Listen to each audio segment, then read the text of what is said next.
Vostè va estar l'altre dia al barri de Sant Roc de Badalona. Ens podria explicar la seva experiència allà? Bé, en primer lloc he de dir que vaig anar a Badalona no pel tema dels gitanos. Jo, que estic retirat de la política, m'interessa saber com va el país, em fa il·lusió veure-ho, em fa goig, me l'estimo.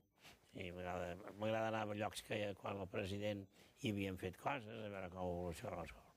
Per exemple, aquests últims temps, aquest últim mes i mig, he visitat tota mena de coses, des de pobles de 200 habitants fins a, doncs, no sé, el barri de Cara Anglada de Terrassa, o el barri d'un barri que en el seu moment havia sigut molt conflictiu, com per exemple el de Sant Cosme, del Prat de Llobregat. I tenia el meu programa previst d'anar un dia a Badalona.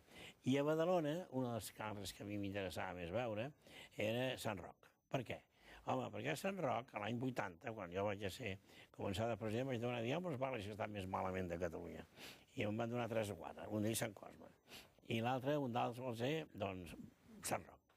I aleshores jo, d'aleshores ençà, he anat sovint a Sant Roc, i vaig anar sovint i vam fer moltes coses, com coses molt semblants tant a Sant Roc com a Sant Cosme. Per exemple, a Sant Roc, doncs, tirar a terra 900 pisos i tornar-los a edificar, com van fer també les vivendes del governador, com van fer a Sant Cosme, no? O sigui, una remodelació i una rehabilitació de gran volum, no?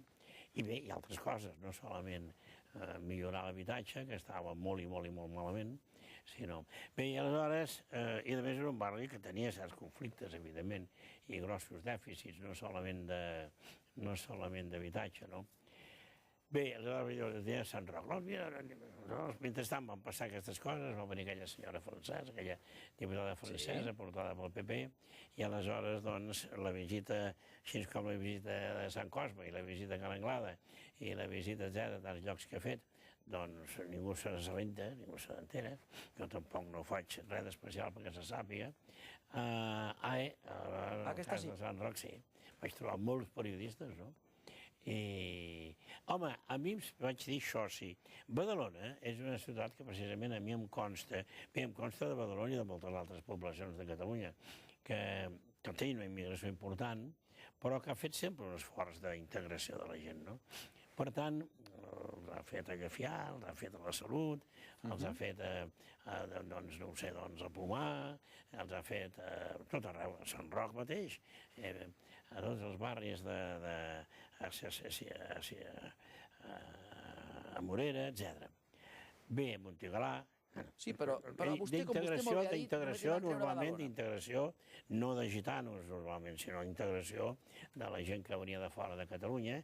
I ara també, últimament, a mi em consta que l'Ajuntament de Badalona aquest esforç l'ha seguit fent. A mi m'acompanyava un regidor l'altre dia, allà, que era en Falcó, que era el regidor que s'ocupa de Sant Roc, i m'explicava el que s'havia fet, no?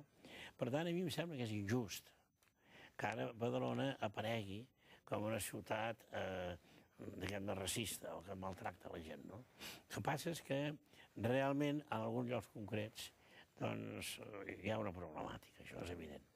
I en part a Sant Roc n'hi ha, evidentment, jo la vaig viure directament l'altre dia, no? Però sap quina és la problemàtica més gran que hi ha? És l'atur. I aquest és el principal problema, avui precisament també hi ha una enquesta que ho diu, aquest és el primeríssim problema que té el ciutadà dels nostres dies. El senyor Artur Mas va visitar el Catalunya Opina dimecres passat i va dir que per aixecar l'economia del país serà imprescindible reduir l'atur a la meitat. Bé, no va dir això exactament, Artur Mas, deixi-m'ho dir, perquè ja ho vaig mirar molt bé el que deia. Va dir que calia que l'economia del país reaccionés de tal manera que, com a mínim, poguéssim reduir l'atur a la meitat. O sigui,